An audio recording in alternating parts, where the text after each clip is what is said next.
Assalamualaikum warahmatullahi wabarakatuh. Selamat pagi siswa kelas 10 semuanya. Salam sejahtera buat kita semua. Semoga kita selalu dalam lindungan Allah Subhanahu wa taala. Bismillahirrahmanirrahim. Kita akan membahas bab 2, yakni adab berpakaian sesuai syariat Islam. Tentu kalian tahu apa itu fungsi dan manfaat dari pakaian. Pakaian merupakan salah satu kebutuhan mendasar bagi manusia. Nah, jadi pada hakikatnya pakaian berfungsi sebagai pelindung tubuh. Nah, fungsi pakaian juga menurut Islam itu sebagai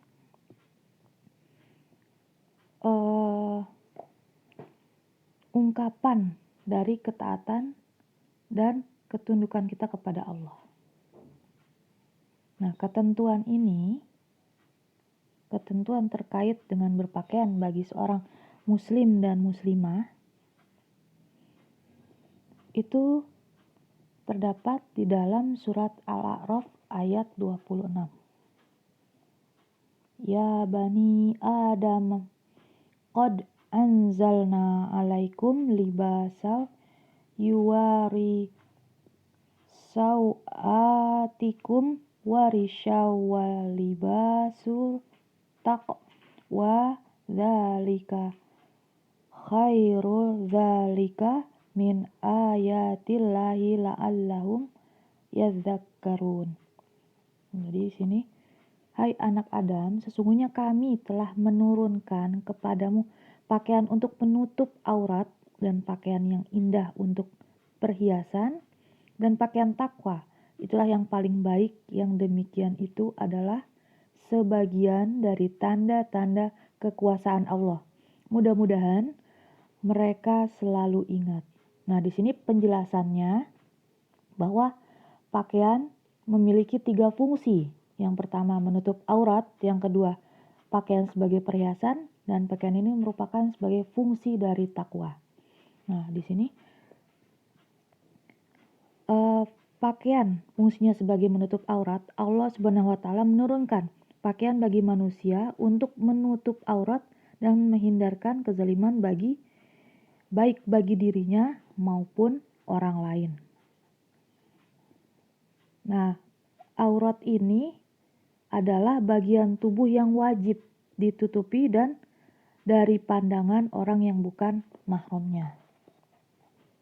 Nah, sedangkan fungsi pakaian sebagai perhiasan, di mana pakaian sebagai perhiasan atau risham, artinya pakaian yang dikenakan hanya untuk menutup aurat, tetapi juga dapat mempercantik pemiliknya. Nah, di sini Allah Subhanahu wa taala memberikan kebebasan kepada manusia dalam mengembangkan model pakaian sesuai pengguna dan akan dikenakan di acara-acara tertentu, disesuaikan. Akan tetapi tetap dari pakaian itu harus memiliki batasan-batasan yang telah ditentukan dalam syariat. Nah, yang ketiga ini fungsinya ini sangat diperjelas, sangat dipertegas di dalam Al-A'raf ayat 26, surat Al-A'raf ayat 26. Pakaian yang dikenakan hendaknya dapat mendorong pemakainya untuk meningkatkan keimanan dan ketakwaan kepada Allah Subhanahu wa taala. Nah, misalnya di sini hendaknya seorang muslimah mengenakan pakaian sesuai ketentuan syariat. Tentu akan segan jika melakukan perbuatan yang melanggar larangan Allah. Pakaian sebagai pelindung badan dari panas dan debu. Dan yang utama lagi adalah dia akan meningkatkan ketakwaannya dengan berpakaian, ketakwaan dan keimanan kepada Allah Subhanahu wa taala.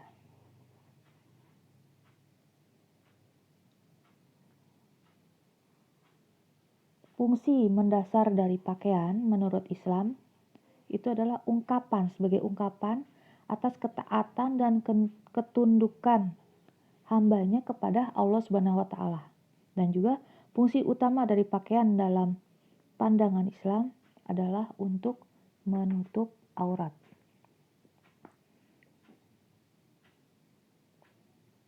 Batasan aurat muslimah itu sangat ditentukan di dalam syariat Islam. Nah, kita akan lanjutkan dengan membahas aurat dan jilbab. Di sini aurat di dalam bahasa maknanya adalah an-naqsu, artinya kurang atau aib. Jadi aurat adalah dapat dipahami sebagai sesuatu yang dapat menjadikan malu, aib atau cacat bagi seseorang baik dari perkataan ataupun perbuatannya.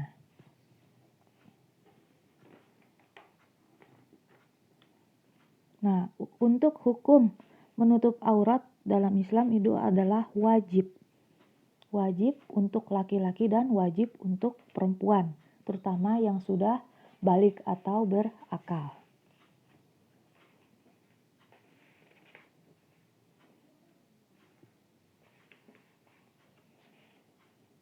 Nah, yang berikutnya adalah jilbab.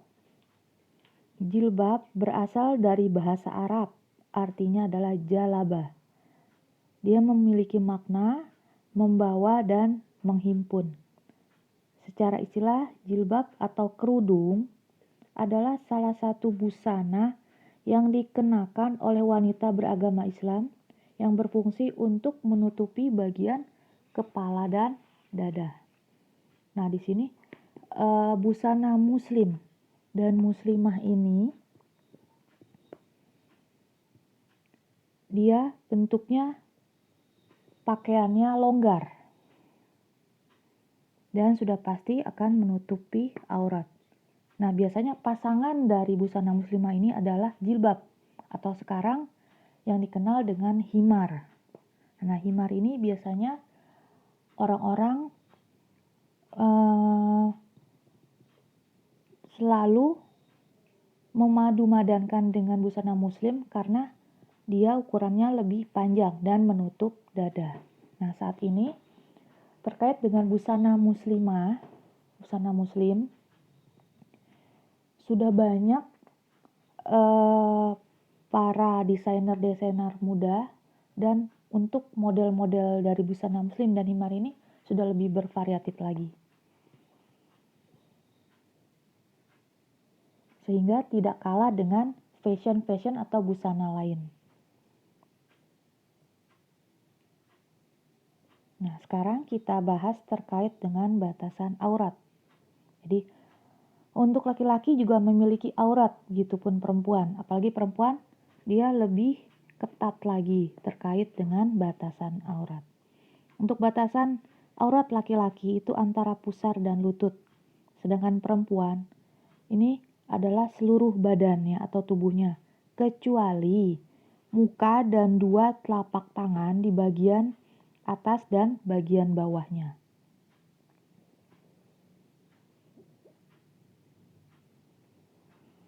Ketentuan busana muslim dan muslimah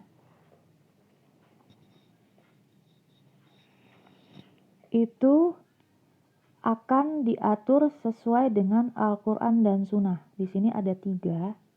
Yang pertama, ketentuan untuk busana muslim dan muslimah itu dia harus menutup aurat, kedua tidak tipis dan ketat, terus tidak menyerupai lawan jenis.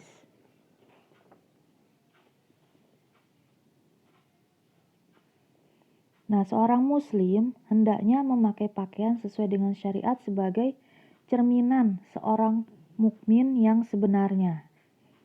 Seorang muslim tidak dibenarkan mengenakan pakaian yang melanggar ketentuan syariat Islam.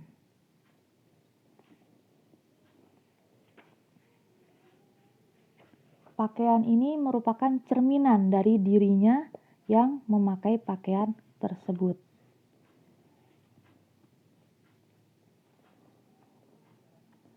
Dengan kita menggunakan pakaian yang menutup aurat, kita merupakan sebagai hamba yang selalu beriman dan bertakwa kepada Allah Subhanahu wa taala.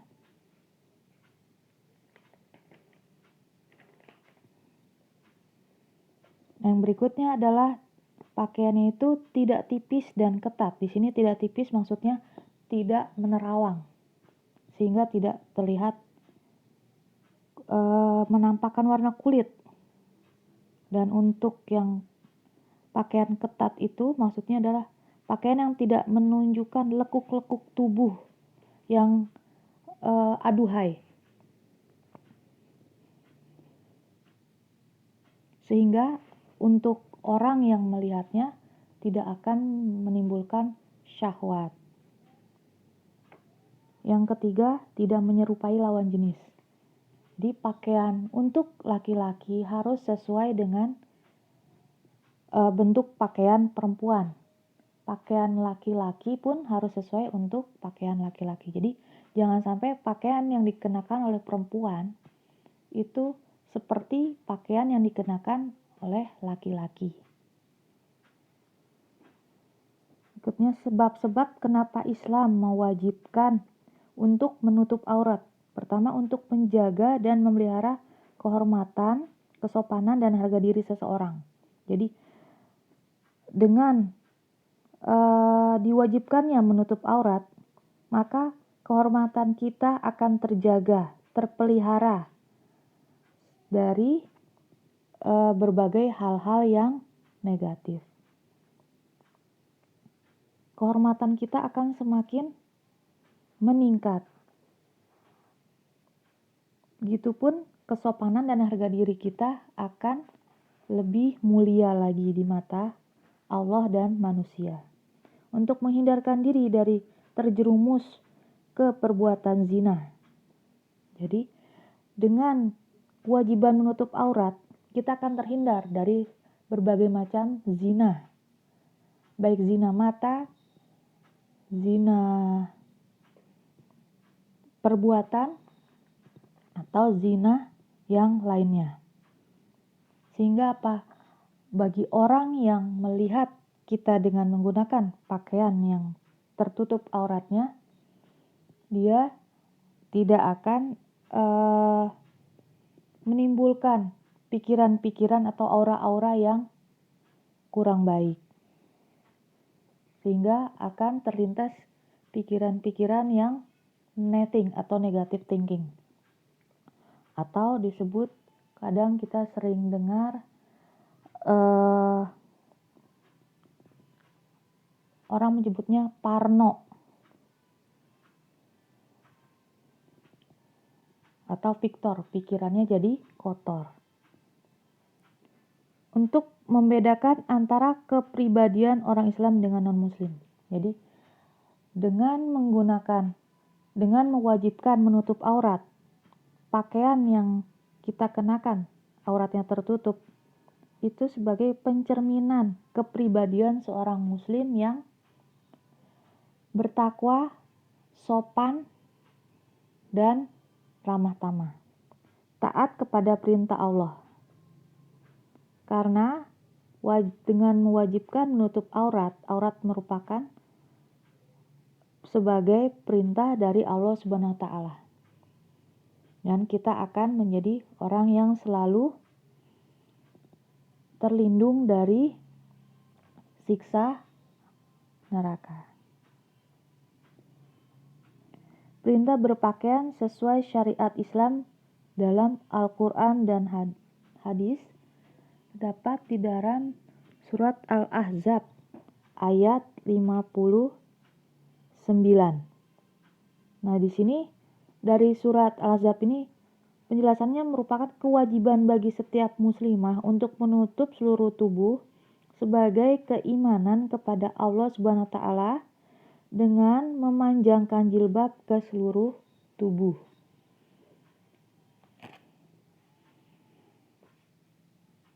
Nah, saat ini di sekeliling kita masih banyak perempuan-perempuan yang menggunakan berpakaian auratnya terbuka, sehingga di muka umum akan dinilai sebagai wanita yang kurang baik kepribadiannya. Nah, dengan kita berpakaian yang auratnya tertutup, jilbab pun menutup dada, kita akan terlihat lebih cantik lagi, lebih keluar lagi aura yang baik atau aura positif.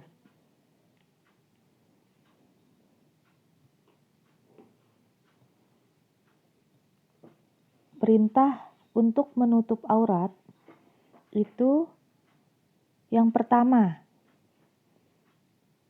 perintah menutup aurat dan menundukkan pandangan bagi laki-laki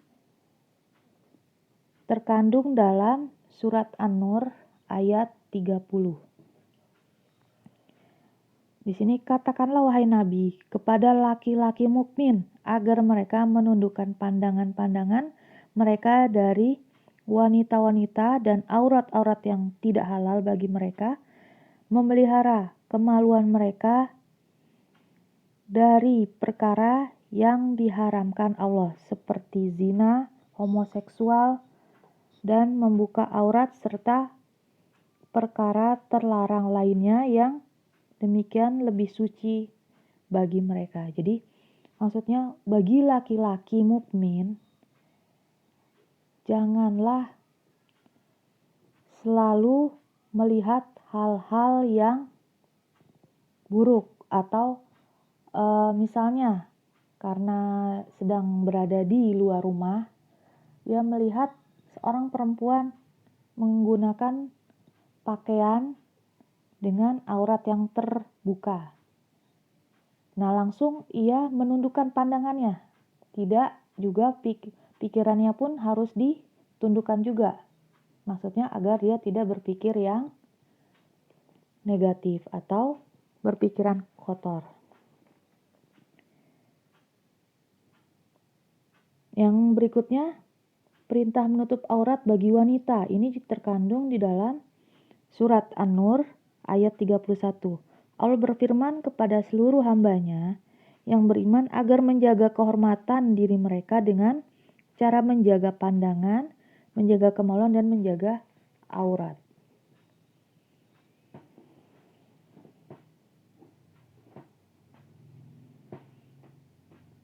Nah, ayat ini merupakan kelanjutan dari perintah Allah kepada hambanya yang mukmin untuk menjaga pandangan dan menjaga kemaluan, agar ia bertobat kepada Allah Subhanahu wa taala dan berjanji untuk mengubah sikap agar kita selalu beruntung.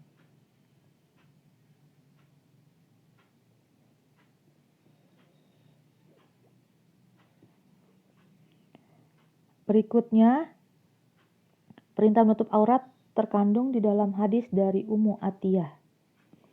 Rasulullah SAW memerintahkan kepada para wanita untuk menghadiri sholat Idul Fitri dan Idul Adha walaupun sedang haid, dipingit atau tidak memiliki jilbab. Bagi wanita yang sedang haid, maka cukup dia dengan mendengarkan khutbah saja, tanpa perlu melakukan sholat berjamaah seperti yang lainnya. Dan jika dia tidak memakai jilbab, dia bisa meminjam jilbab kepada wanita lain atau kepada keluarganya.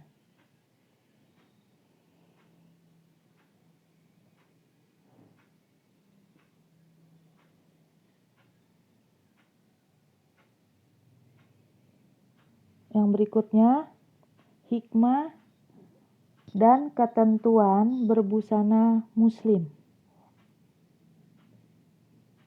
Yang pertama itu menjaga kehormatan pemakainya dari gangguan. Dengan kita menggunakan busana muslim yang tertutup aurat, rapi dan sopan, tentu akan terhindar dari godaan atau laki-laki jahil. Yang berikutnya, mendorong pemakainya dalam meningkatkan keimanan dan ketakwaan kepada Allah Subhanahu wa taala. Jadi, dengan berbusana muslim itu akan semakin meningkat ketakwaan dan keimanan kita kepada Allah. Karena dengan berbusana muslim kita sudah menjalankan perintah Allah, yaitu untuk menutup aurat dan tidak mengumbar aurat kepada selain mahram yang bukan mahramnya. Yang ketiga, menghindarkan diri dari fitnah atau pandangan negatif oleh orang lain. Nah, tadi jika kita menggunakan busana muslimah atau busana muslim, kita lebih tertutup lagi auratnya. Tentu orang-orang yang akan bertemu dengan kita, yang bertemu dengan kita tentunya dia tidak akan memiliki pandangan negatif. Karena pakaian yang kita gunakan adalah sopan. Tidak menunjukkan lekuk tubuh. Tidak terbuka auratnya. Nah, yang keempat, mencegah penyakit tertentu terutama penyakit kulit. Nah, jadi busana muslim yang kita kenakan itu tertutup. Tangannya pun tertutup. Begitupun di bagian kaki, seluruh tubuh tertutup sehingga kulit kita pada saat siang hari yang terik terhindar dari sinar matahari. Sinar matahari siang ini dapat menimbulkan penyakit kulit macam-macam, bahkan bisa menimbulkan kanker kulit. Nah, yang kelima ini dia akan terhindar dari azab Allah Subhanahu wa taala. Dengan kita menggunakan busana muslimah, hikmahnya adalah terhindar dari azab. Karena kita sudah menjalankan perintah Allah Subhanahu wa taala sesuai dengan syariat Islam. Sehingga kita di kemudian hari tidak akan diazab oleh Allah. Berikutnya adalah penerapan berpakaian sesuai syariat Islam. Yang pertama, ini sopan, santun, dan ramah. Di sini, sopan, santun, dan ramah merupakan salah satu akhlak yang dicontohkan oleh Rasulullah sebagai teladan dan panutan. Karena Rasulullah adalah panutan bagi seluruh Muslim. Dengan kita berpakaian sesuai syariat, itu akan menjadi terlihat lebih sopan. Dan kita akan semakin ramah terhadap orang lain. Begitupun dengan sahabat-sahabat dan keluarga. Yang kedua, jujur dan amanah. Jika kita membiasakan diri dengan jujur dan amanah, hidup kita akan diliputi dengan kebahagiaan. Hati kita tenang dan tidak menjadi gelisah, merana. Yang ketiga adalah gemar beribadah. Sini ibadah sebagai kebutuhan. Nah, sebagai seorang yang beriman, kita harus senantiasa menjalankan segala perintah dan menjauhi segala larangan dari Allah Subhanahu wa taala. Ia akan melakukannya dengan ikhlas, tidak ada keterpaksaan. Dan selalu konsisten. Gemar menolong sesama. Menolong orang lain pada hakikatnya adalah menolong diri sendiri. Bagi orang beriman, menolong dengan niat ikhlas karena Allah akan mendatangkan rahmat dan karunia yang tiada tara. Banyak orang yang gemar membantu orang lain, hidupnya akan mulia dan terhormat. Nah, dia akan lebih merasa lagi berguna bagi orang lain. Dan jika dia sudah terbiasa gemar menolong sesama, jika melihat saudara-saudaranya muslim, saudara muslim, tentu dia akan terpanggil dan tidak akan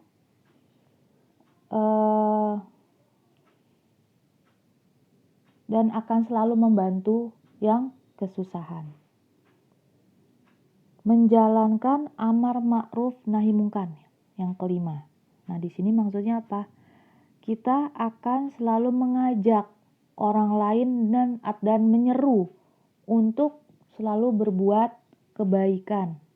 Dan kita akan mencegah orang lain jika dia akan berbuat jahat, kita akan mengingatkannya, menegurnya, sehingga tidak akan terjadi kemungkaran atau kemaksiatan. Nah, siswa kelas 10,